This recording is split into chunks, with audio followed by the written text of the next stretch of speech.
అది వాస్తవమే. నేనేది కూడా మీడియా ముందు కూడా నేను దాచిపెట్టడానికి నేనేది కూడా ప్రయత్నించలేదు. నేను క్లియర్ గానే చెప్పాను. మేము లివింగ్ టుగెదర్ లో ఉన్నాము, ఉంటున్నాము, కలిసి ఉంటున్నాము, కలిసి అన్ని కార్యక్రమాలు చేస్తున్నాము అని చెప్పాను. అదే కంటిన్యూ అవుతుంది. ఇంక ఫ్యూచర్ ఎలా నిర్ణయిస్తుంది అనేది కాలమే నిర్ణయిస్తుంది. అయితే వాణి గారు మీకు వ్యక్తిగతంగా కూడా అనేక ఆరోపణలు చేయడం జరిగింది. మీ వ్యక్తిగతంగా ఉన్నటువంటి మీ జీవితం పైన కూడా అనేక వ్యక్తిగత ఆరోపణలు చేశారు. మీరు అనేక మందితో అక్రమ సంబంధాలు పెట్టుకుంటారని కూడా అన్నారు. అది ఎంతవరకు వాస్తవం? ఆ మాటలోనే ఉంది ఆరోపణలని. ఏ వ్యక్తి అయినా వచ్చి నా గురించి ఎప్పుడైనా సరే టక్కల్లో గానీ ఈ స్టేట్ లో గానీ ఎవరైనా వచ్చి ఈమె ఎలాంటిదని ఆమె తప్ప ఎవరైనా మాట్లాడారా ఇంతవరకు మీడియా ముందుకు వచ్చి? ఇంతమంది ఆస్తులు లాగేసుకున్నారు అది ఇదని ఎవరైనా వచ్చి నా ఆస్తులు లాక్కుంది, నా డబ్బులు లాక్కుందని ఇంతకుముందు ఎవ్వరు మీ ఎవరి దగ్గరైనా వచ్చి ఎవరైనా ఒక్కరైనా ఓపెనే చెప్పారా? ఆరోపణలు మాత్రమే. ఆరోపణలకి ఏముంది? 100 ఆరోపణలు చేయొచ్చు ఒక మనిషి మీద.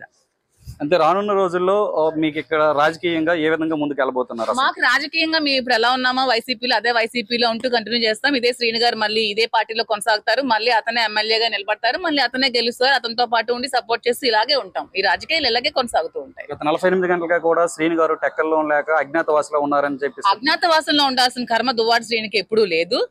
అతను చిన్న క్వారీ పని మీద బొరంపురం వెళ్ళారు. అతను కూడా వచ్చేస్తారు.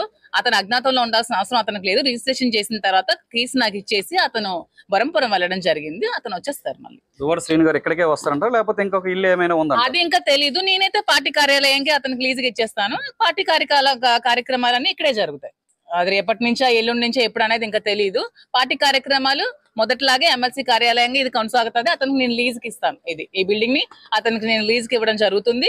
ఆ లీజ్ ప్రకారం అతను మళ్ళీ ఈ కార్యక్రమాలన్నీ ఇక్కడే జరుపుతారు. దువ్వాడు శ్రీను గారు ఉండడానికి పైన ఒక నిర్మాణం కూడా ఇంటి నిర్మాణం కూడా చేసుకున్నారు. అదే ఇంట్లో మీ ఇద్దరు కలిసే ఉంటారు.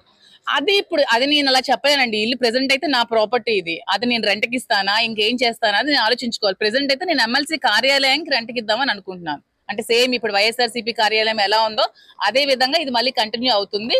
ఆ కార్యక్రమాలన్నీ శ్రీను గారు మళ్ళీ ఇక్కడ నుంచే అన్ని కార్యక్రమాలు జరుపుతారు. కార్యకర్తలు వస్తారు, జనాలు వస్తారు, అన్ని ఇక్కడ నుంచే జరుగుతాయి. మళ్ళీ దువ్వాడు శ్రీను గారు దాదాపుగా కూడా పార్వతీశం అనే ఒక వ్యక్తి ఈ ల్యాండ్ ఓనర్ ఎవరైతే ఉన్నారో వాళ్ళకి 60 లక్షలు బాకీ ఉన్నారు కదా, అది ఏమైనా మీరు చెల్లించే యోచన? అది మీరు శ్రీను గారికి అడిగితే